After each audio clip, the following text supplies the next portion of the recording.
Welcome to this module, Community Engagement. My name is Fernanda.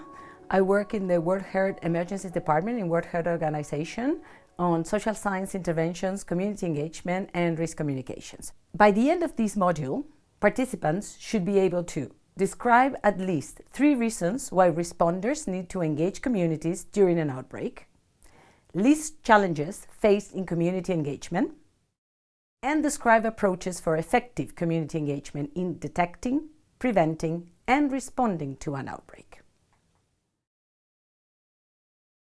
We know that affected communities and populations need to know how to protect themselves, and response teams, at the same time, need to know how communities understand the disease and the response. Generic public or media announcements are not sufficient, trusted, or tailored to communities at high risk. We know that engaging with communities allows their direct participation in the response to address fears, barriers, concerns, and to change transmission-enhancing practices while promoting protective behaviors and working together with the response team. Populations at risk want and must be a part of solutions to protect lives and stop an outbreak. Bidirectional communication, dialogue must be established from the onset of an outbreak between affected communities and response teams to ensure participation and mutual understanding. This is the base of trust building. When we will see opportunities to engage with communities, basically throughout the process, in anticipation and preparedness, during early detection of an outbreak, during the containment phase of an outbreak, and during the mitigation phase of an outbreak. Throughout, communities must be engaged in the process. Lack of understanding of community practices, concerns, and fear by response teams are challenges that are common in outbreaks. Other challenges also are the slow and late information release about the disease and the response. This could exacerbate community concerns and amplify the outbreak.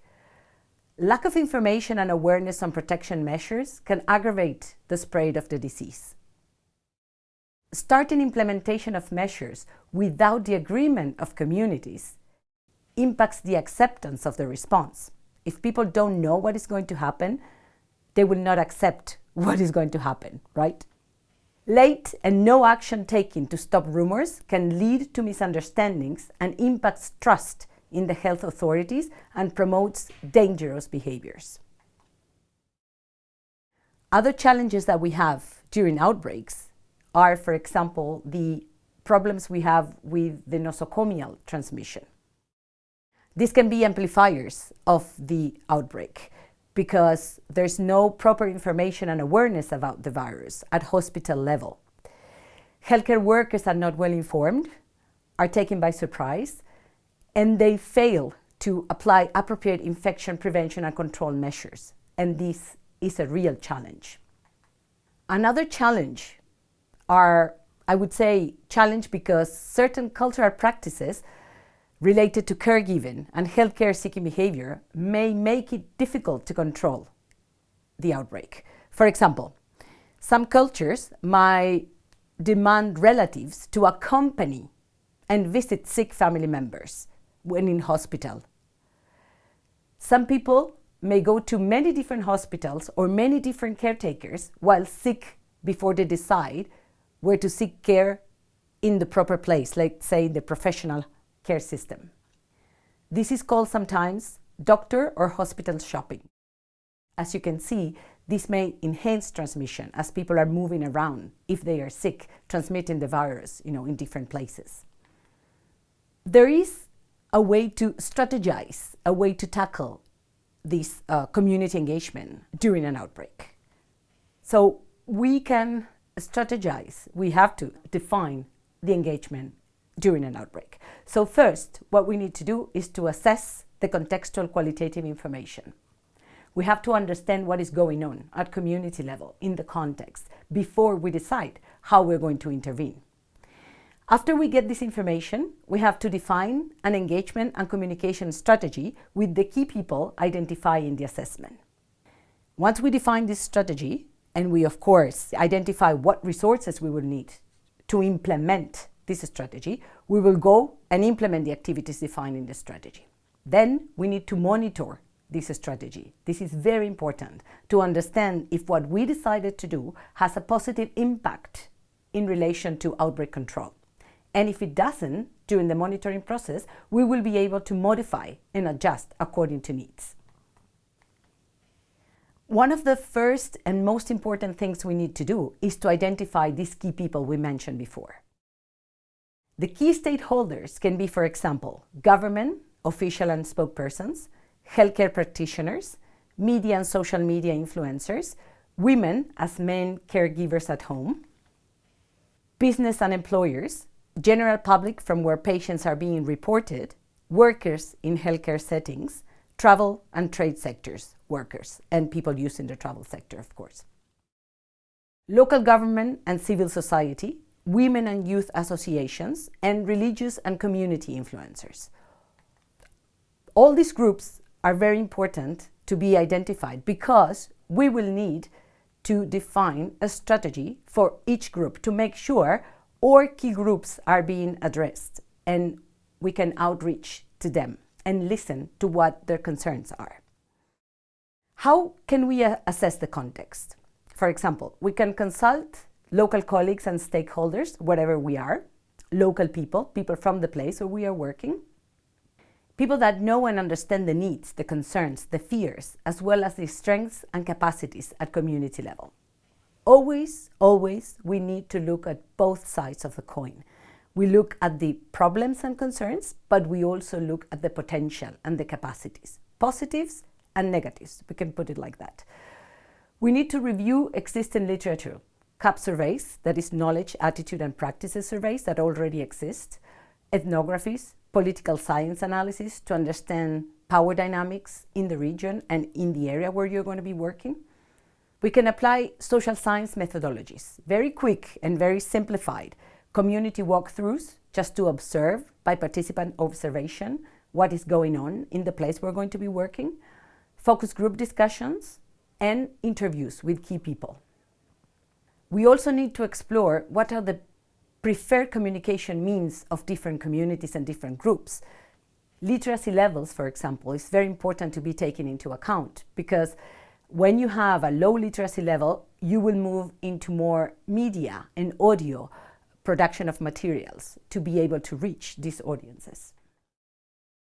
So, to continue the assessment of the context, we need to identify the health-seeking behavior pathway for the disease. This health-seeking behavior pathway means what will people do once they get sick, what kind of help they will seek and how they will do it. We need to understand what factors condition this health-seeking behavior locally.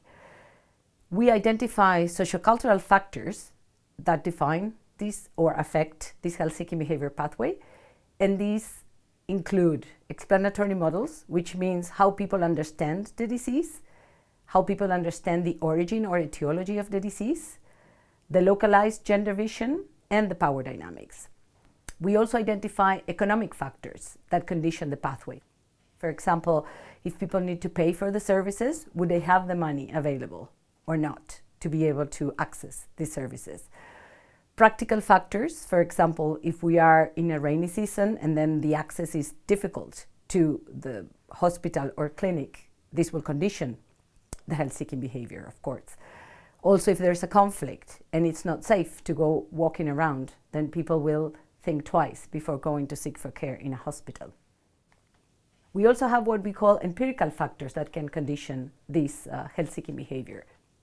Empirical will mean the experience that people had previously in this particular hospital or clinic where they seek care when they were not treated in a way that they consider correct. So these will condition them to go back to seek for help in the same place, right? In this clinic. We also need to identify the people who are already linked in this health-seeking behavior pathway. from home level to community level to the health provider level. We can identify certain, say, groups of people who act as gatekeepers, decision makers, influencers, and caretakers and health practitioners. To give you an example, at home level, who takes care of sick people at home level? Let's say in most cultures is the mother. The mother is the one who will be the primary caregiver at home level. So she's identified as a caretaker. Then who might be a gatekeeper or decision maker in health decisions at home level? Maybe the father. The father has power over this. Even though the mother is taking care of the sick person, then the father will decide who can go out to seek for help. Then who can be an influencer for this decision maker or gatekeeper? Mother-in-law, maybe, the mother of the father. So we identify these people, and it's a very important identification because then we will know with whom we need to engage to achieve the objectives that we will define for the strategy. Same thing we need to do at community level with the identification of these people and at the healthcare provider level. Once we identify the people, we are defining the audience for the engagement and communication strategy. We define these key actors and the target population. We will design the communication plan and choose the communication channels and methods at 3 levels.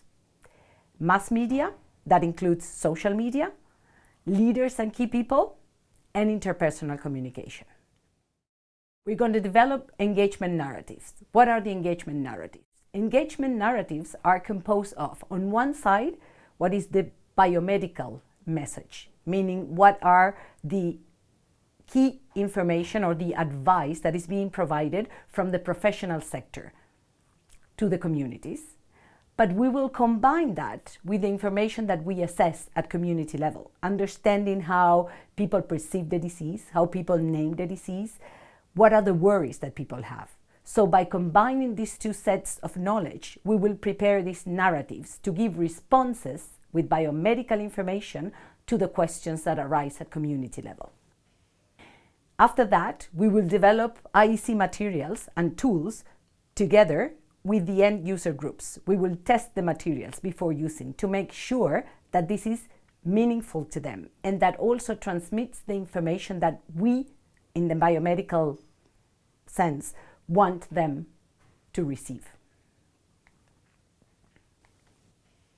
It is very important to, throughout the response, and as we spoke before, at all stages, we will have engagement, right? So we need to build this dialogue and to build a feedback system that will stay throughout the response. It has to be systematic and it has to be dynamic. We need to collect this information, to analyze it quickly and integrate the feedback, the rumors and misinformation at the 3 levels. Same levels as we discussed the strategy. The mass media, with the leaders and the key people, you can get feedback directly from them by doing interviews with them. You get the leaders' feedback, how they perceive the situation, how they feel the communities are accepting or not accepting the response, how they are acting, how they are behaving. In the interpersonal communication level, we can create and develop community dialogues, and we can get community workers' feedback that people who are in direct contact with the communities can send back the information and the questions that communities are asking on a daily basis. Once we ensure that we collect this feedback from the communities, what do we do with it? It is very important to share this information with the other technical areas of the intervention. In this way, we will have to negotiate change and improvement in the implementation of the response according to the feedback that is provided by the communities. We have to ensure this daily collection of information. We have to analyze this data, and we have to negotiate the feedback with the response, and always get back to the communities with answers to their questions. This is vital, and this is the reason why a feedback system needs to be set up. We will be negotiating and bridging 2 realities, the reality of the community and the reality of the response. And this is a very important work because that facilitates the dialogue and the trust building within the community and within the response, and across both knowledge systems. So let's summarize the key points, some of the key points that are essential for this unit. Communication and information dissemination is not community engagement. Community engagement is more effective when relationships and mechanisms exist before an emergency. Engage community engagement partners routinely and build trust. Be honest and transparent. Connect and bridge the reality of the community and the reality of the response. Communication can be defined as the action of exchanging, sending and receiving information. What are the common barriers to communication? Could be language and education, cultural and ethnic differences, irrelevant messages, too much information, time constraints, noise and distractions. What are communication enablers? Reach the intended audience, attract audience attention, engagement narrative is understandable, culturally adapted, credible and relevant, and delivered in time. So thank you very much. This concludes this module in community engagement. If you require further information, you will find details of a contact person to address your questions and concerns. Thank you very much for your attention.